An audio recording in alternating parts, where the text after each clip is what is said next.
this work because everyone can't handle the work that is required to get deals done, and how business operates. You can have a buyer and be on point. You showed houses, you went ham, and all of a sudden they go ghost. They switch agents. They chose, I'm not gonna like that's our business. It's not personal, right? So you just respect it and approach it of knowing nothing is guaranteed.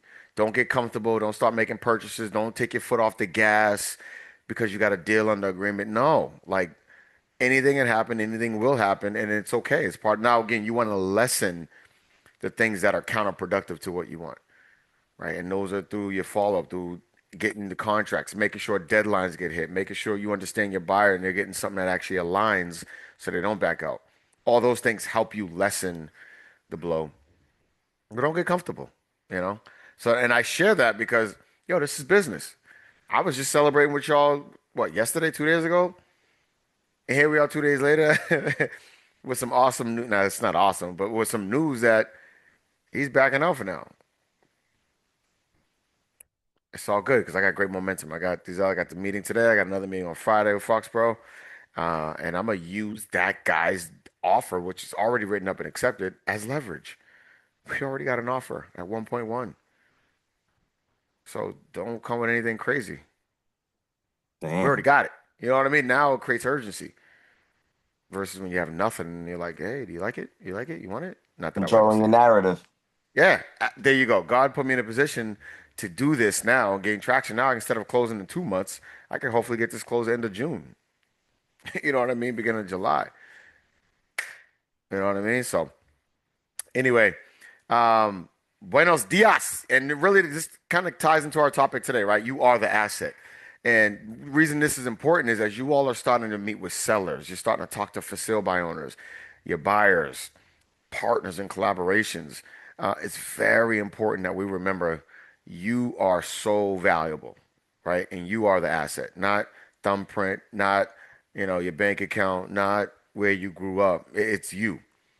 And the more valuable you become is the more aware you are. Because the more aware of how valuable you are, you handle conversations differently. You handle objections differently. You handle being ghosted totally different, right? You walk into rooms with a different aura. You're not trying to compare. You're not, looking at fuck, how am I gonna like you are the value. You're just present, and you go into a meeting, a situation, a hurdle, right, with a different perspective, right? And but this is important, right? This is how you get noticed. This is how you become attractive. Like you want to become attractive. And when I say attractive, not sexy, right? I mean, you want to be sexy too, whatever. But you want to be attractive to when people think about they want to work with you. They want to like get their ideas off their head to you because you just move with so confidence. You share, you're doing it, you're aware, you share your own thoughts and perceptions. You're not sharing with Johnny's perceptions and thoughts. You're sharing your feelings, your thoughts with certainty, with no permission. Right? That is attractive. People look for people to follow. Now, again, you could be a person who shares false, or you could be a person that shares truth. And when you really look at this world, they don't give a shit. They just want someone to follow. Really think about it. Our president is a mobster, straight up. That is straight up gangster, illegal, just mobster, gangster. Just that motherfucker's about it. But he has fought because he believes his shit. So he'll literally make you second guess some truth because he just whatever he feels is a narrative. That's what he chooses. You got to feel that way about yourself. You got to speak that way. You got to have that aura. And I promise you, that's how you attract business. That's how you attract followers. That's how you walk into a situation and you're not selling yourself. I'm understanding your situation. And I'm going to tell you how we're going to solve that problem. You know what I mean? And so we'll get into some tactics, with some of the objections we get, handling it, the reframing of the mindset, etc. But that ties in, right? You're not being ignored. It's just you're being overlooked. When you are passive, soft, you know, forgiving. When I say forgiving, like you just ask for forgiveness, you move in a way that pleases others, you say things that you know will make others happy, you agreeable, Meaning if someone has a certain thought that you don't fully agree with, you just go with it. People pick up on that. That's weak. That's weak. I can't, I like, cool. I'm glad you kissed my ass, but I can't see you bigger than that, you know? But there's a process to understanding how that works. Doesn't mean you be an asshole, right? But there's a difference, right? And so that's what the market, right? It doesn't ignore bad agents, but it ignores the invisible ones, the one that do the normal safe stuff, the one that speak the same way that everyone else speaks, the one that does not speak at all. You know, it just you will be ignored. You know, the marketplace wants someone who understands their value, who's willing to go against the grain, who's willing to show up, do the work, who's willing to be consistent. And that's how you got to be in the rooms. That's how you got to be in your listing appointments. That's how you got to be on a conversation with a partner. Is there's no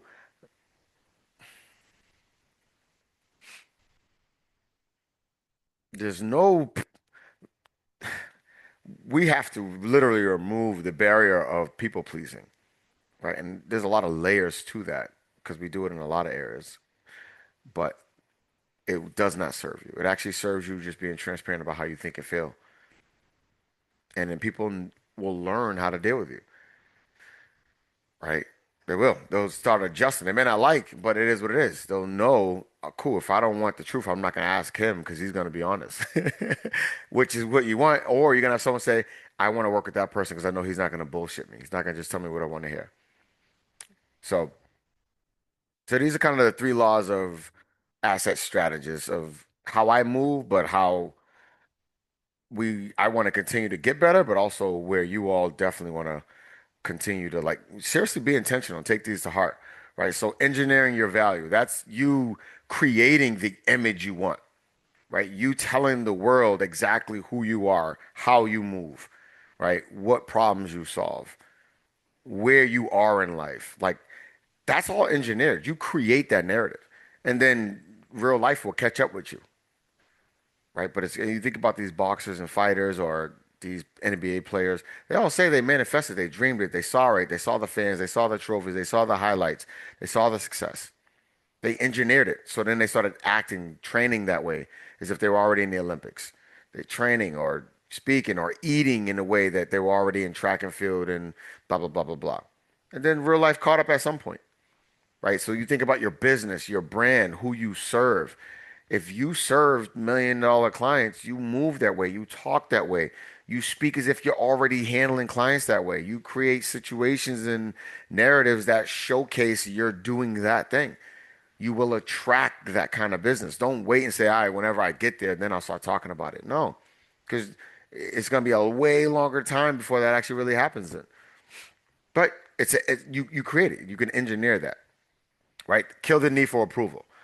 Right? Every time you soften your truth to avoid conflict, you hand your authority to the client, right? Or a partner or, whoever.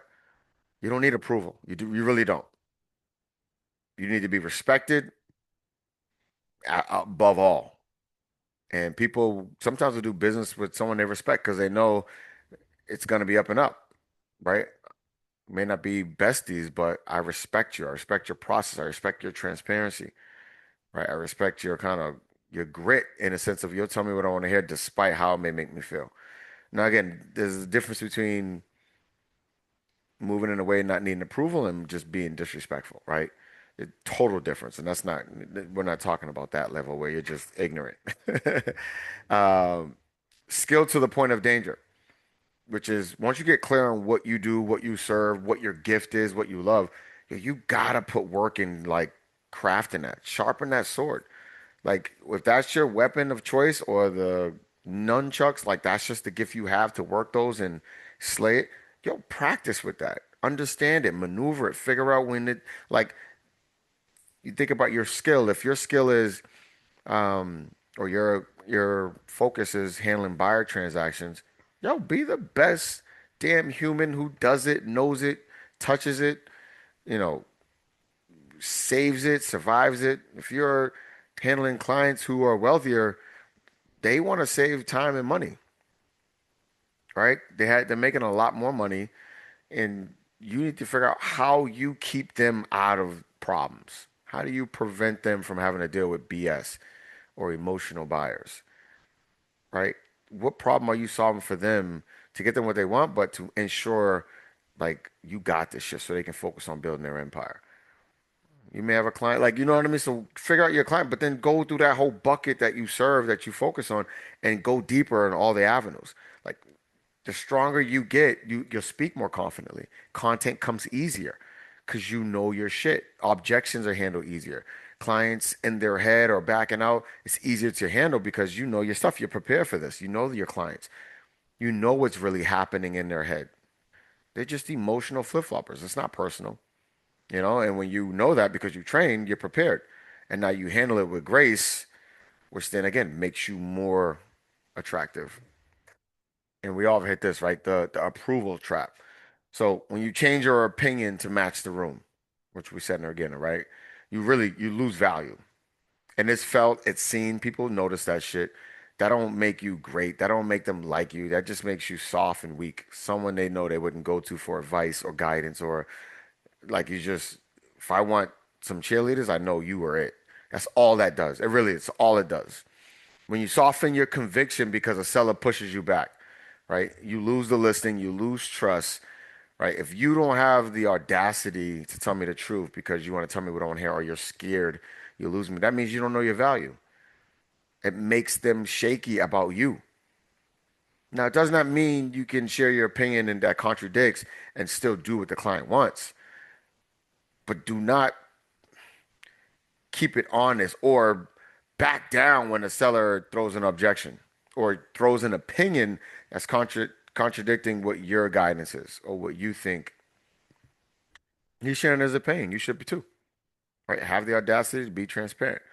But again, that's that approval trap, right? The agent who holds their position commands their room, commands the situation, commands the listing appointment, commands trust. Like, stay true in your thoughts with supportive details and what the best course of action is, right? Straight up. Whether it goes against the room, it goes against the conversation or the person you respect. It's not personal. If they take it personal, that's their own, you know, version of growth. You got to be prepared for that too. Actually, I got a situation I can share. That was tough that I did that too. The agent who seeks validation surrenders it, right? Straight up. Neediness is a language, and the world is fluent in it. Most people are needy of that approval, are needy to fit in, are needy to be understood. Now, the goal is yes, you want to be understood. You want others to want and desire you, but that's not what you build your foundation off of.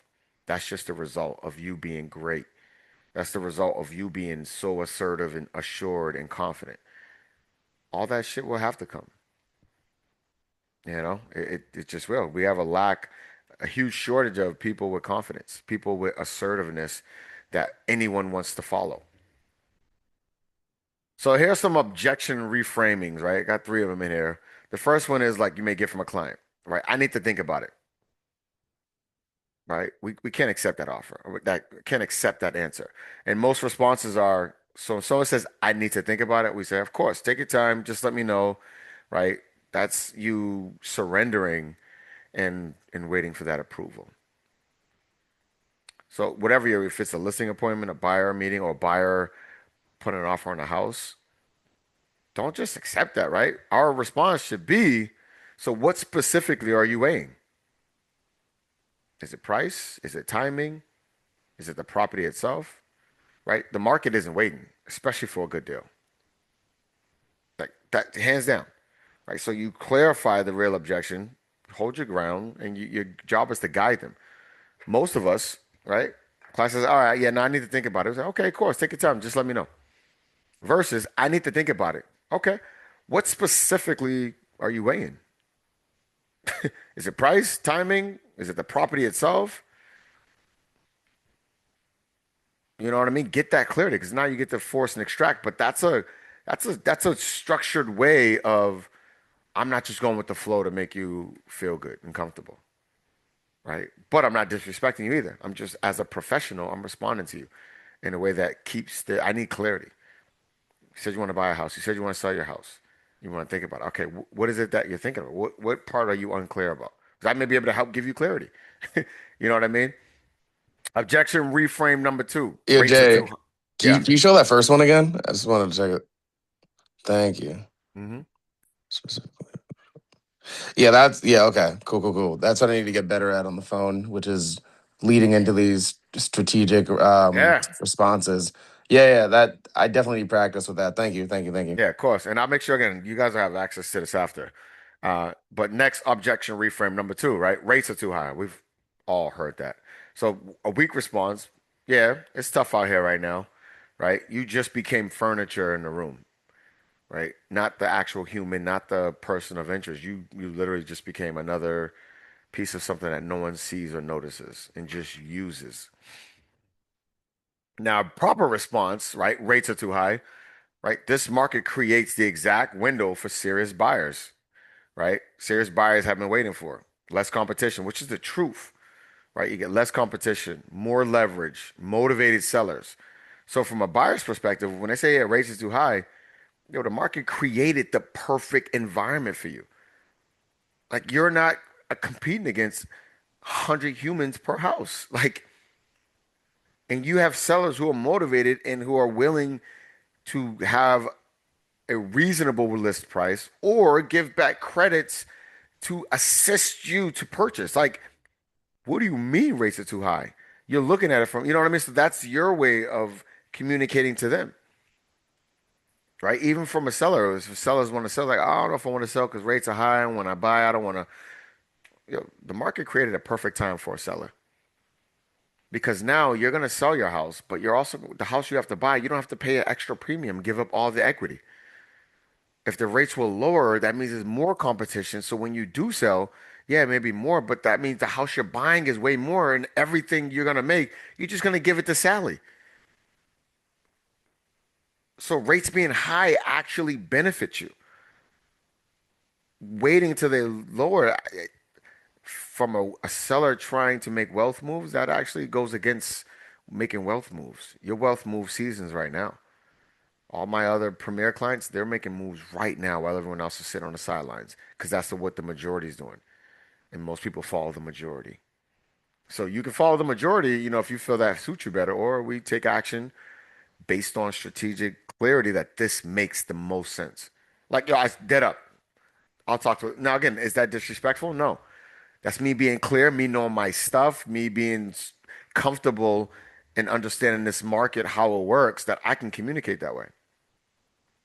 Who's going to command approval or respect? Someone that says, yeah, no, this is tough out here. No, I totally get it. You know what I mean? Or the other person that says that. It makes you more comfortable. I'm telling you, it's a different respect. It's a different respect, and you become attractive because you're not begging. You're just like, yo, hold on, what are we talking about here? Time out. That don't even make sense. Objection reframe number three. I already have an agent, right? Most say, okay, I apologize. Cool. Well, let me know if something changed, right? Someone says, I already have an agent, right? The strategic response is, if that relationship isn't producing results in 30 days, I want to be the first call. Powerful, right? If that relationship isn't producing results in 30 days, I want to be your first call. Not because I need the business, but because I know what to deliver. That's a whole different kind of level. Like they can't unsee that. That's powerful. And they're literally going to have a timer in their head because you said that now. Their brain can't unsee that. Hey, Jay, I got a question. Is there another reframe for that particular response? Because I feel like I've seen a few of them, and I just want to know, like, is this the most effective one? That's a great question. So your situations are different depending on what you're calling about, the clientele, etc. But I would use this. I mean, you can make this universal or tweak it, however fit. But if someone says like I already have an agent, it's an uphill battle to say, well, is your agent better than me? Well, what are they doing? They're like, who the fuck are you? You know what I mean? Right. Versus, and it's like, are you that desperate? You trying to tell me about someone you don't even know? No, unless you personally know that person and they personally have been screwing a lot of sellers, you can speak to that. respectfully. But this now says that's an uphill battle. Now, if they say we're weighing our options, you're not going to say that because there's an opportunity still. But if they say, I have an agent, boom, this is what you leave with. Now, like, okay, got you. Okay, great. Well, listen, have a great one. If anything changes, let me know. Nah, if that relationship isn't producing results in 30 days, I want to be your first call. Not because I need your business, but because I know what it takes to deliver. Like now, you're raising your chances of that person actually following back up or saying, "Let me take your number," or you know what, I'll save it. And then you got to put it on your calendar though, because in 30 days you have to call. And I would text or call and says, "Has your agent delivered? It's been 30 days." That's it. I wouldn't even say hi, John, nothing. Straight up, That's fire. right? 30 days on the dot. So what's the deal? Has your agent delivered? That's authority. You know what I mean? We're not saying nothing else. So again, this reframes us from begging and trying to get business or looking weak or to just we move with authority and we attract business. And the more you move that way, you move in life that way.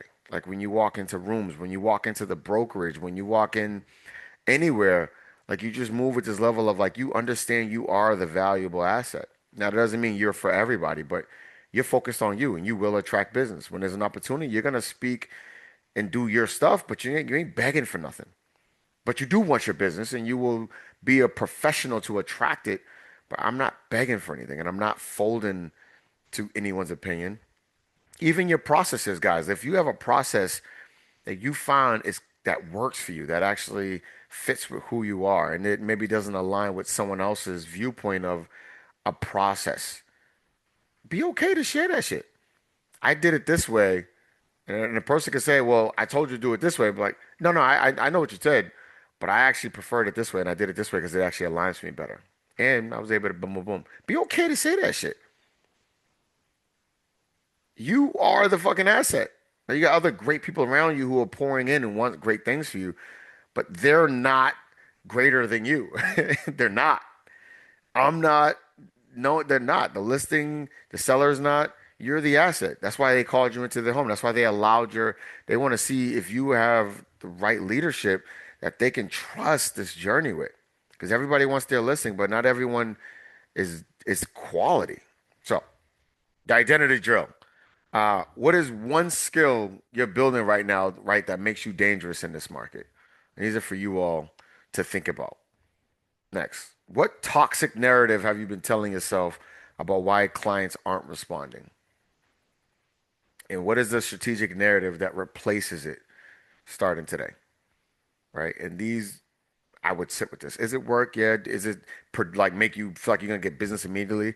It's not, but this will get you business long term for life. Like when we do this work, which is very challenging for me too, but when we do this work, this is way more productive and fruitful for the bigger picture to attract real clients, not for let me go make a call, which you may get an instant return or send out a text or send this email. That's all busy, productive stuff to make your brain think you're at, well, the green activities, that's really good work. But what I'm saying is like we have to see this as green activity. The more we understand ourselves, the more we actually give our brain clarity from fake fog and confusion, which adds fear and doubt and basically lack of action. When we get rid of that stuff, yo, we do greater things. We move faster. Execution rate, like it goes to a whole faster pace, but it's doing this identity work. We can't avoid this identity work. We have to see this just as valuable as attending a closing or getting the deal to a closing table. Like that's how serious we need to take it. And and build in science silence, but this doesn't mean you just go ghost. Now there's periods where you may have to go ghost because you just have such an environment or behaviors that need a reset. So sometimes you do have to go down deep dive, right? When I say build in science is build in silence, get clear about who you are, and that's the story, and go for it. You don't need to go tell the world that's just go for it and be that person. Don't don't like wait to get this person's approval, this person be that person. If you are saying I'm a person who attracts this kind of business. I have this kind of bank account, right? I am this valuable. I am beautiful. Whatever the hell you want it to. That's it. That's it. That's the story, and live that way, build that way, right? And now the world will catch up because you will become that, and they'll automatically see, recognize, and your results will obviously support that as well. Opinions die in the presence of results. Everyone's opinions are irrelevant when results are there. You can't argue with reality. So just go attract and become what is it you want to attract and become, right? And the commitment is you got to realize that you got to say to yourself, right, I am the asset. You have to remember that. You aren't soft. You aren't. Don't worry about your looks, your feels. Someone else. Forget everybody else's lane. Because all of you on this call, all of you, like where y'all were 2 or 3 years ago, y'all are way sharper of a human, way more confident, way more just advanced in your overall value. All of you. If you look at that, yo, you are dope. That is motivating. Don't look at what someone else is doing or their level of achievement or their statue or their most recent success. Forget that shit. That's their lane. Who knows what's up ahead? Who knows what they went through? Who knows what they sacrificed? That's not your journey. Master you. Value and love the hell out of you. So this week's mission, handle one real objection using one of these frameworks that we went over, right? And then bring it back. Monday's pipeline call, I want to hear these different successes. And you may have to go back and review these, which you'll all have in a drive. But definitely do so, right? And remember this, you are not invisible, right? You are engineered, meaning you create whatever reality you have. I don't care where you've been, what you felt, what you've been through. I don't. You can re-engineer it, meaning you can totally change the narrative. You can totally transform your identity, how you speak to yourself, how you move, what shit you choose to accept, what you choose not to, what you think you're capable of, where your financial level, like all of that is just re-engineer it, change it, reshape it, change the story, and now make something else become a reality. Reality. That literally is as simple as it is. So the person who masters their own mind has already won every battle before it begins. A listing appointment, a relationship, a transaction, a collaboration. You win that up here, your brain will support you as the results catch up. Right? Your life will support you as the results show up. But you have to believe. You have to act that way, move that way.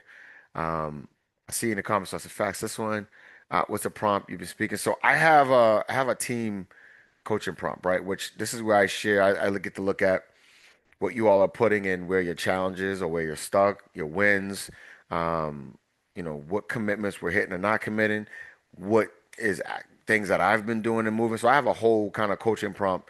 And so that's where I go to see like what's most valuable that I can deliver to my team. Um, and that stuff becomes timely based off of that, right? So I get to now influence my coaching focus based on real shit that we're either doing, going through, living, tracting to, or tracting against, as well as things that I'm doing that are working and transforming, etc. But what I can do is I can have, so I don't have a specific prompt for that, but I can have my system create maybe some real objections with some similar responses to handling it. Because just those three alone, you can do some damage, like absolute damage. Um, so I know we kind of hit that time. Any questions?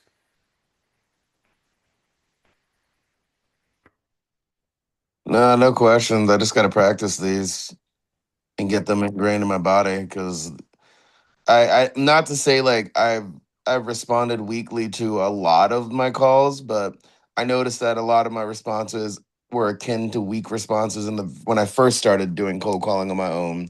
Yeah. Um, and then as I got more comfortable with it, as I got more comfortable being uncomfortable, I got away from that mind frame of the well, I'm Yeah. sorry, sir. And it's like, well, I know why I'm calling you. I'm calling you because I present value. And the reason why I present value is blah blah blah blah blah. But I needed this refresh and this Yeah. reframe to be in my mind so I can have that to fall back on. So I just need Hmm. to practice this more. Yep. And that's it. That's the beauty is sometimes it's a refresher, it's a reminder, it's a wake up call. But when you remember you're valuable, they hired you because you are valuable. And that doesn't mean they're going to always align with your thoughts, your strategies. But that doesn't mean you fold either. You didn't hire you just so you be a yes man. They hired you to get the job done. So you got to communicate what it really takes to get the job done. And when they're talking some foul shit, you got to call that shit out. I listen. I appreciate your viewpoint. Um, in this market though, buyers aren't thinking that. Buyers aren't worried about that. Buyers aren't blah blah blah. Buyers aren't attracted to a high price and then shoot you down. They're just not even gonna touch it. They're not even gonna look at it. Because in their mind, fuck, I gotta probably go over, so I don't even want to look at it, fall in love with it. It's already priced in an area that probably would have been my max. So forget it. I'm not even gonna look at it. That's how buyers move. So why would we price it in a way that already talks people off the edge? Like, so you just have to be willing to realize you're the asset, speak with conviction. Don't speak in a way that isn't aligned with the person you're talking to or the group or the environment. It's okay. Be present in your thoughts, your feelings, but also be a pro. Don't have an opinion and a thought, but you don't have no training. You ain't done none shit. You don't really know the market. Like now it's just nonsense. And now people will pick up on that quick. They pick up on that quick. So um, do something with this. Right? We're all having clients. We got people doing off-market deals. We got people doing real deals currently. Like let this Tikal. I mean, I'm working the deal with him, and he gets to see how I handle it, and I get to see how he picks up on it. He's been doing that for some time now, um, but he's just a lot more clear and certain. He's not looking to please. He wants to please, but he wants to please by delivering results in truth, and he'll deliver that, or he'll let you talk and then give you the real after. You know what I mean? Just to allow you to feel heard. So, but that's the progression, and anyway, I don't want to dilute it, but you all get it. I would definitely say revisit this. Is it work? Yeah, it's good work. It can be quick, 5 minutes, go through this, but this can really transform a lot of how you operate and then business you attract. All right, team. Good work. I know this is valuable, so I don't need